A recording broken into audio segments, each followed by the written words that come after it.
السلام علیکم۔ میں کھاتے پیتے گھرانے سے تعلق رکھتا تھا۔ ہماری فیملی کوئی بڑی نہیں تھی۔ میری بہن، امی اور ابو تھے۔ ابو کی اپنی کپڑوں کی چھوٹی موٹی دکان تھی اور فیملی بڑی نہ ہونے کی وجہ سے ہمارا خوشحال گھرانہ تھا۔ ابو اور امی ہم دونوں سے بہت پیار کرتے تھے کیونکہ ہمیں ان کی کل کائنات تھے۔ انہوں نے ہمیں بہترین اسکول میں تعلیم دلوائی تھی۔ یہاں تک تو سب ٹھیک تھا، لیکن میری عادتیں بہت خراب ہو رہی تھیں۔ وجہ شاید میرے دوست تھے جو کہ مجھ سے بھی زیادہ امیر تھے۔ وہ ہر وقت کوئی نہ کوئی گھٹیا حرکت کرتے رہتے تھے۔ پہلے تو مجھے یہ سب بہت برا لگا، لیکن پھر میں بھی ان میں شامل ہو گیا۔ کبھی امی اور ابو نے مجھے کوئی نصیحت نہیں کی تھی، صرف ہمیں ایک ہی نصیحت کرتے کہ بیٹا دل لگا کر پڑھنا اور اچھے نمبر لے کر آنا۔ اس طرح ہمیں کھلی چھٹی مل گئی اور امی ہمیشہ مجھے ابو سے بچا لیتی تھی۔ وہ میرے لیے پوری دنیا سے لڑنے کو تیار تھی۔ ان کو اگر کوئی یہ کہہ دیتا کہ تمہارا بیٹا بگڑ رہا ہے تو وہ اس پر برس پڑتی تھی۔ اس طرح میں سمجھ گیا کہ ماں کے ہوتے ہوئے مجھے کوئی کچھ نہیں کہہ سکتا۔ اس طرح میں کھل کر بدتمیزیاں کرنے پر اتر آیا۔ اب اسکول میں جن دوستوں سے مجھے چڑ تھی کہ وہ بہت بری باتیں کرتے ہیں، میں ان کے ساتھ بیٹھا تھا اور وہ مجھے مسجد کی کڑی کہتے تھے۔ اب وہ مجھ سے ہر بات کہتے جو مجھے بری لگتی تھی۔ مجھے وہ باتیں بری کہاں لگتی اب تو میرا ان کے بغیر دل ہی نہیں لگتا تھا۔ یوں میں گمراہ ہوتا گیا اور گناہوں کی دلدل میں پھنستا گیا۔ پھر ایک بار ہمارے اسکول میں پارٹی تھی۔ اس پارٹی میں یونیفارم نہیں بلکہ گھر کے نئے کپڑے پہن کر جانا تھا، کھانا اپنی طرف سے لے کر آنا تھا اور موبائل کیمرہ وغیرہ بھی لانا تھا۔ پھر وہ دن بھی آ گیا۔ اسکول میں ہر طرف جیسے رنگ ہی رنگ بکھرے ہوئے تھے۔ احسن اور شہروز اپنے کیمرے لائے ہوئے تھے اور ہم سب ایک جگہ چھپ کر لڑکیوں کی فوٹو بنانے لگے۔ کسی لڑکے نے ہمیں دیکھ لیا اور ہمارے کلاس کی ٹیچر کو بتا دیا، جس سے ہمیں بہت ڈانٹ پڑی۔ پھر کچھ دن بعد ہماری کلاس میں میاں سرفراز صاحب آئے جو کہ ہمیں قرآن پڑھاتے تھے۔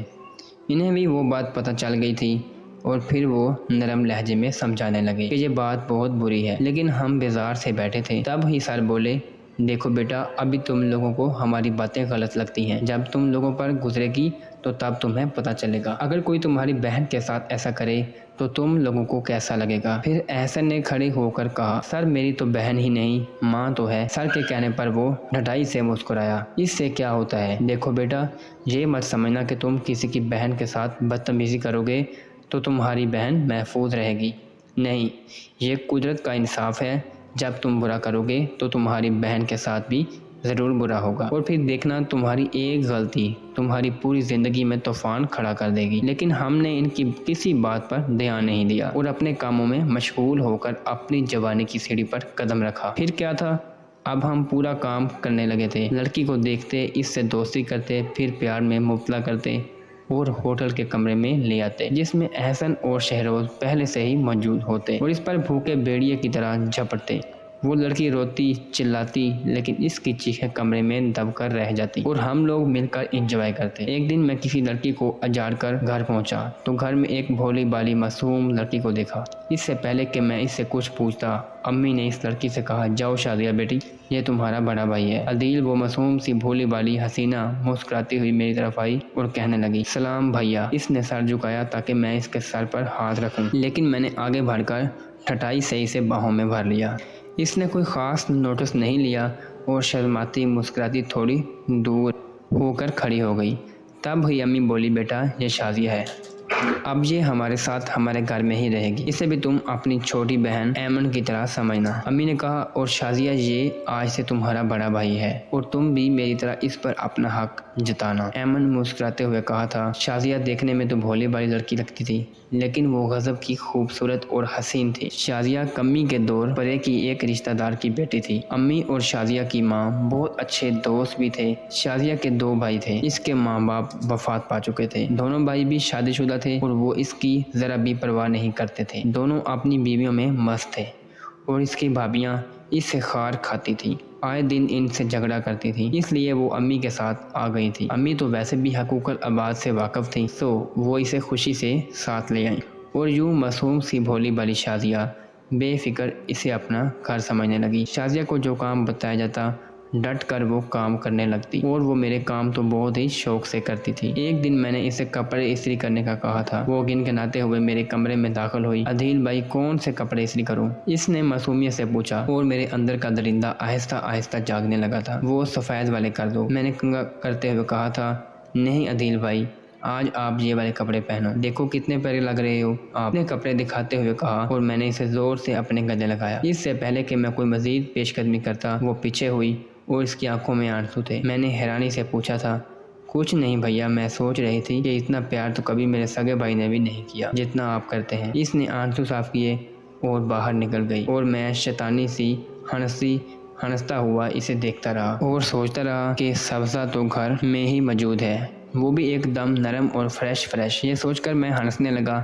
مجھے بہت شیطانی خیال آ رہے تھے اور میں یہ بھی نہیں سوچ سکا کہ وہ بھولی بھالی لڑکی مجھے بھائی مانتی ہے، اور وہ تو اتنی معصوم ہے کہ میری ہر بری بات کو سمجھتی نہیں، بلکہ وہ سمجھتی ہے کہ میں بھائی ہونے کے ناطے اسے گلے لگاتا ہوں۔ پھر کچھ دن بعد سب گھر والوں کو محلے میں کسی کی شادی میں جانا تھا۔ شازیہ نے جانے سے انکار کر دیا اور میں نے بھی موقع غنیمت جان کر انکار کر دیا۔ اتنا اچھا موقع پھر نہیں آ سکتا تھا۔ سارے افراد جاگ چکے تھے تو میں نہانے کے لیے واش روم میں گھس گیا۔ میں کچھ دیر پانی بہاتا رہا، پھر میں نے شازیہ کو آواز دی۔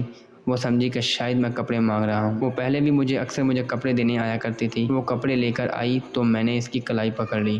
بھیا کیا کر رہے ہو؟ گیلے کپڑے میری کلائی چھوڑیں۔ اس نے دیوار کا سہارا لیا اور کپڑے مجھے دے کر واپس اندر چلی گئی۔ میں نے شلوار پہنی اور پھر باہر نکل آیا۔ شازیہ اندر اپنے کپڑے تبدیل کر رہی تھی۔ میرے اندر کا درندہ پوری طرح جاگنے لگا۔ میں اندر داخل ہو گیا۔ شازیہ میں بکھلا کر دوپٹہ آگے کیا اور کہنے لگی، سوری بھیا، میں نے کنڈی نہیں لگائی، آپ باہر جائیں، میں ابھی آتی ہوں۔ اس کے چہرے پر ہوائیاں اڑ رہی تھیں۔ میں اس کے قریب آ گیا تو وہ کہنے لگی، یہ آپ کیا کر رہے ہیں؟ بھیا بہنوں سے بھی ایسا مذاق کرتے ہیں کیا؟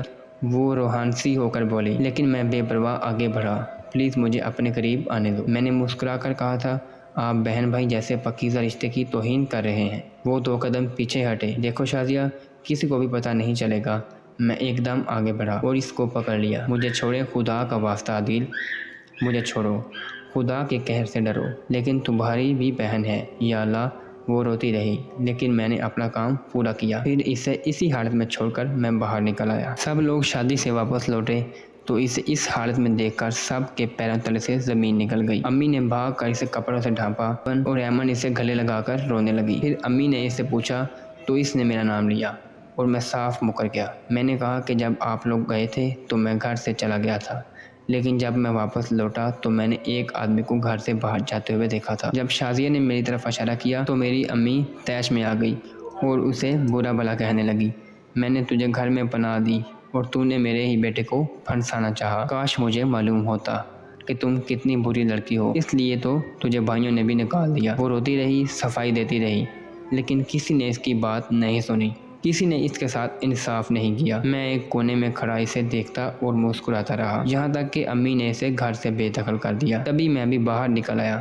دیکھو شازیہ، میں نے کہا تھا نا کسی کو مت بتانا۔ اب دیکھا تمہارا کیا حال ہوا ہے، اب کہاں جاؤ گی؟ اگر تم میری بات مانو تو میں تمہیں اس گھر میں واپس لے جا سکتا ہوں۔ میں نے گھٹیا پن کی حد کر دی اور اس نے ایک زوردار تھپڑ میرے منہ پر مارا اور کہا، گھٹیا انسان، تو میری عزت سے کھیلا ہے، دیکھنا کل میرا بدلہ کوئی تم سے ضرور لے گا۔ اس دنیا میں کسی نے میرے ساتھ انصاف نہیں کیا، لیکن اوپر والا ضرور انصاف کرے گا۔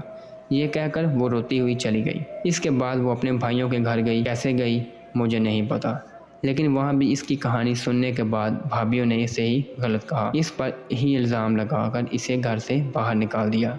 ہر وہ دروازہ کھٹکھٹایا جو وہ جانتی تھی، لیکن سب نے اسے باہر کر دیا۔ وہ پاگلوں کی طرح گلی گلی نکر نکر پھرتی رہی۔ کہیں اس نے کچھ مردوں کو کھڑے دیکھا اور اندھا دھند بھاگنے لگی۔ عدیل کے بعد اس کا ہر رشتے سے اعتبار اٹھ چکا تھا۔ وہ سمجھی کہ وہ مرد بھی اس کا جسم نوچنے کے لیے کھڑے ہیں۔ وہ بھاگتے بھاگتے کسی چیز سے ٹکرائی اور اچھل کر سڑک پر جا گری۔ وہاں سے آتے ٹرک نے اس کے جسم کی دھجیاں اڑا دیں۔ مرنے کے بعد اس کا قصہ دب کر رہ گیا۔ کسی نے مجھ پر کیس نہیں کیا، اور تو اور کسی نے یہ بھی نہیں دیکھا کہ وہ معصوم سی لڑکی کس چیز سے ٹکرائی تھی۔ وہ میری بائک تھی اور وہ بھی میں نے جان بوجھ کر کیا، کوئی مجھ پر کیس نہ کر سکے کہ میں نے اس لڑکی کا ریپ کیا ہے۔ اور پھر میں تھوڑی دور جا کر کھڑا ہو گیا۔ جب اس نے اپنی آخری سانس لی تب میں نے سکون کی سانس لی اور خود کو ہلکا پھلکا محسوس کرنے لگا۔ اب ہمارے گھر میں شازیہ کا ذکر نہیں ہوتا تھا۔ ایسا لگتا تھا کہ وہ کبھی ہمارے گھر کا حصہ تھی ہی نہیں۔ ابو اور امی اپنے کاموں میں مشغول ہو گئے اور میں اپنے کاموں کو پھر سے کرنے لگا۔ اس واقعے کو گزرے ہوئے سال ہو گیا۔ ایک دن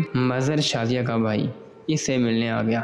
ہم سب حیران ہوئے کہ انہیں شازیب کے بارے میں معلوم ہی نہیں تھا۔ حالانکہ شازیہ اپنے گھر بھی نہیں گئی تھی۔ امی نے اسے سارا واقعہ بتایا تو وہ یکدم طیش میں آ گئی، لیکن امی نے اسے بے عزت کر کے گھر سے نکال دیا۔ مظہر گھر پہنچا تو اس نے سب سے پہلے اپنی بیوی ناہید کو اپنے پاس بلایا اور اسے شازیہ کے بارے میں پوچھا تو اس نے کہا کہ وہ یہاں نہیں آئی تھی۔ جب مظہر نے اسے ڈانٹا تو اس نے سب کچھ بتا دیا کہ اس نے اسے اپنے گھر میں ہی نہیں آنے دیا۔ مظہر اپنی بیوی سے بہت ناراض ہوا، لیکن اب کیا فائدہ تھا، وہ معصوم تو اس دنیا سے جا چکی تھی۔ وہ بھی بدکار کا نام پا کر۔ پھر 5 سال کا طویل عرصہ گزر گیا اور اب میری بہن ایمن بھی جوان ہو چکی تھی اور اس عرصے میں ایمن کا رشتہ آیا جو کہ ہر لحاظ سے بہترین تھا۔ امی نے جھٹ سے ہاں کر دی اور پھر روز شاپنگ ہونے لگی۔ ایمن کا سارا جہیز اکٹھا ہو چکا تھا۔ میں بھی بہت خوش تھا اور ہوتا بھی کیوں نہ ہوتا، آخر میری بہن کی شادی تھی۔ اور جہاں تک شازیہ کا قصہ تھا، اسے تو میں بالکل بھی شرمندہ نہیں تھا، کیونکہ میں نے تو شازیہ جیسی کئی لڑکیوں کو اجاڑا تھا۔ مجھے کوئی پچھتاوا بھی نہیں تھا۔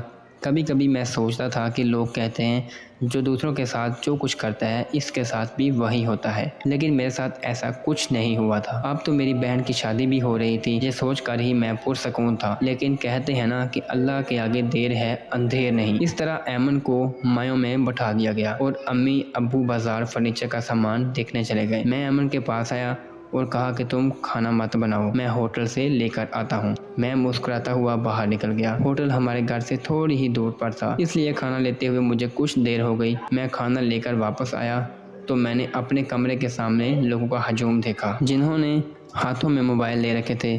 میں بھیڑ کو چیرتا ہوا اندر داخل ہوا تو ساکت رہ گیا۔ صحن میں میری بہن برہنہ حالت میں پڑی ہوئی تھی، ٹھیک ویسے ہی جس طرح میں شازیہ کو چھوڑ کر گیا تھا۔ میں کام کر رہ گیا اور لوگ کھڑے اس کی تصویریں بنا رہے تھے۔ میں نے جلدی سے اسے اٹھایا اور کمرے میں لے گیا۔ امی ابو بھی آ گئے اور وہ بھی یہ دیکھ کر رونے لگے۔ شازیہ یاد آنے لگی تھی جو مجھے بھیا کہتی تھی، اور ہر وہ لڑکی یاد آنے لگی جو مجھے بہن کا واسطہ دیتی تھی۔ آج مجھے پتہ چلا کہ جب اپنی بہن کے ساتھ ایسا ہوتا ہے تو کیسا لگتا ہے۔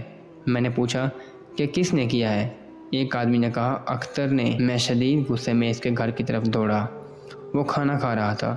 میں نے گھر میں داخل ہوتے ہی اس کا گلا دبا کر اس کی جان لے لی۔ اسی اثنا میں کسی نے پولیس کو فون کر دیا اور وہ آ کر مجھے پکڑ کر لے گئی۔ اس کے بعد مجھے عدالت میں لے جایا گیا، جس میں میں نے اپنے سارے اگلے پچھلے گناہ قبول کیے کہ شازیہ سے میں نے زبردستی کی تھی۔ امی ابو سینہ تھام کر رہ گئے اور مظہر اور اظہر کی بیویاں شرمندہ سی نظریں چرا گئیں۔ میں نے سارے گناہ قبول کر لیے تھے، اس لیے عدالت سے مجھے عمر قید ہو گئی۔ آج پورے 11 ماہ ہو گئے ہیں مجھے جیل میں بیٹھے ہوئے، اور اس سب کا میں خود ذمہ دار ہوں۔ میں نے اپنی زندگی میں اپنے ہاتھوں سے ختم کر ڈالی۔ شازیہ سے ہی کہتی تھی کہ قدرت ضرور انصاف کرے گی، اور وہ ٹھیک کہتی تھی۔ آج قدرت نے انصاف کر دیا تھا۔ یہی میری سزا ہے۔ جب مجھے والدین کی خدمت کرنی چاہیے تھی میں جیل میں آ گیا تھا۔ بہن کی میرے قدموں کی وجہ سے شادی ٹوٹ گئی تھی۔ اگر میں شادی کر لیتا اور ایک عزت دار زندگی گزارتا، لیکن اب کیا ہو سکتا تھا۔ شازیہ روز میرے خواب میں آتی تھی۔ وہ مجھے کہتی عدیل تمہیں ضرور سزا ملے گی، اور جب مجھے سزا ملی تو وہ ایک دن مسکراتی ہوئی آئی، دیکھا عدیل کسی نے میرے ساتھ انصاف نہیں کیا، لیکن قدرت کا انصاف دیکھو، اس نے کیسا انتقام لیا ہے۔ میرا اتنے عرصے میں عدیل کی ماں صرف 2 بار ہی اس سے ملنے آئی تھی، وہ ماں جو اس کے لیے ساری دنیا سے لڑنے کو تیار تھی۔ وہ آج اس کی وجہ سے اپنے خاندان سے کٹ کر رہنے لگی تھی۔ ملاقات پر اماں نے کہا تھا عدیل مجھے یہ کہتے ہوئے بہت شرم محسوس ہو رہی ہے کہ میں نے تجھ جیسے بیٹے کو جنم دیا ہے، اور دراصل غلطی میری ہے۔ میں نے تجھے اگر شروع سے ہی لڑکیوں کی عزت کرنا سکھائی ہوتی تو آج یہ نوبت ہی نہ آتی۔ میری بہن ایک زندہ لاش بن کر رہ گئی ہے، اور یہی حال اب میرے ماں باپ کا بھی ہے۔ گلی سے گزرتے ہوئے انہیں کتنی ذلت اٹھانی پڑتی ہے، یہ تو وہی جانتے ہیں۔ ایک بات طے ہے، انسان جو کچھ بھی کرے بالخصوص برائی، تو اس سے پہلے اپنا انجام بھی اچھی طرح سوچ لے، کیونکہ خدا کی لاٹھی بے آواز ہوتی ہے۔ اگر آپ کو ہماری ویڈیو اچھی لگی ہے تو ہمارے چینل کو لائک کرنا ہے، سبسکرائب کرنا ہے اور بیل آئیکن کو دبانا ہے۔ اللہ حافظ۔